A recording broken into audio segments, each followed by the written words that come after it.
को चाहिए दियाघृत बातें। साधक जब अपने अंदर में यह परम प्रकाश प्रकट कर लेता है तो बहुत बड़ी खुशी होती है। यही आत्म शोक का वह स्थान है जहाँ आत्म साक्षात्कार होता है। इसी को संतों ने तीसरा तिल बयान किया है। यही प्रथम स्थान सूरत को जगाने का है। इन्हीं को चरण कमल कहते हैं। इन्हीं चरणों का ध्यान करने से साधक की दिव्य आँख खुल जाती है। इन्हीं चरणों के ध्यान अथवा साक्षात्कार से सूरत को अपने निज रूप का अनुभव होता है। यही चरण कमल हैं जिनके प्राप्त करने से सूरत को अलौकिक शक्ति प्राप्त हो जाती है। इन्हीं चरण कमलों में रिद्धियां सिद्धियां प्रकट हो जाती है। यही चरण कमल हैं जिनको सीता जी ने पाया था। इन्हीं चरण कमलों का साक्षात्कार राजा जनक को हुआ था। इसी वास्ते राजा जनक विदेही कहलाए थे। इन्हीं चरण कमल को पाकर सीता जी ने विनय करती है कि सुनहि विमम मम बिटप अशोका, सत्य नाम करो हरो मम शोका।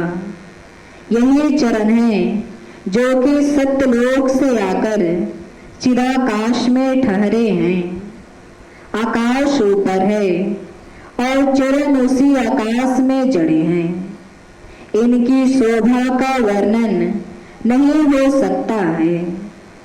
ज्ञानी इन्हीं चरणों की महिमा अहम ब्रह्माशि में कहते हैं, परंतु उन्हें इन चरणों को पाने में बहुत ही वैराग्य ज्ञान विवेक करना पड़ता है। इन्हीं चरण को पाने के लिए गुरु की परम आवश्यकता पड़ती है। इन चरणों को पाने के हेतु साधक को यह करना होगा कि अपना सर्व अंग गुरु अर्पण कर दे। सर्व अंग गुरु अर्पण से विकारी वासनाएं नहीं सताती है और अपने स्वाभिमान का त्याग हो जाता है। जब तक साधक को भेदी गुरु नहीं मिलेंगे तब तक साधक चरणों का दर्शन नहीं कर पाता है। अनेकों जन्मों के पर्दे सूरत के ऊपर दोनों आंखों के पीछे गिलाफ की तरह चढ़े हैं और इस जन्म का भी पर्दा चढ़ा हुआ है। यानी जो कर्म अभी करता है उसका अक्स भी आंखों के लेंस में होकर सूरत के ऊपर चढ़ता जाता है और सूरत को जड़ रूप में करता जाता है। जब तक साधक के ऊपर गुरु कृपा नहीं होगी तब तक साधक बाहरी वासनाओं का त्याग नहीं कर सकता है।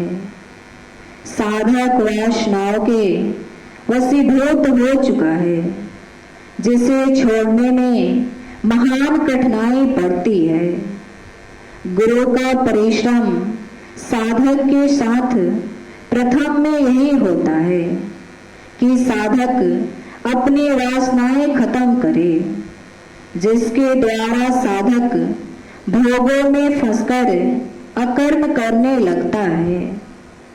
साधक गुरु वचन सुनकर अपनी इच्छाएं गुरु शब्द के साथ लगाकर काट देता है। गुरु शब्द के साथ साधक यदि बंधा नहीं है तो साधक हमेशा इच्छाओं का गुलाम रहेगा।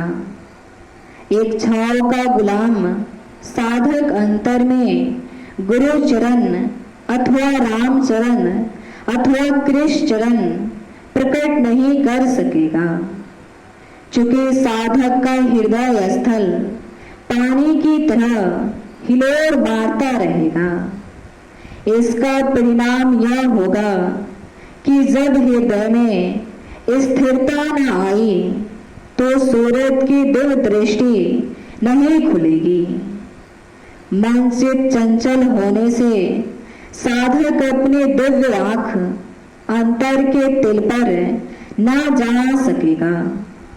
साधन करते समय साधक नियम से रहे तो साधक को अधिक लाभ होता है।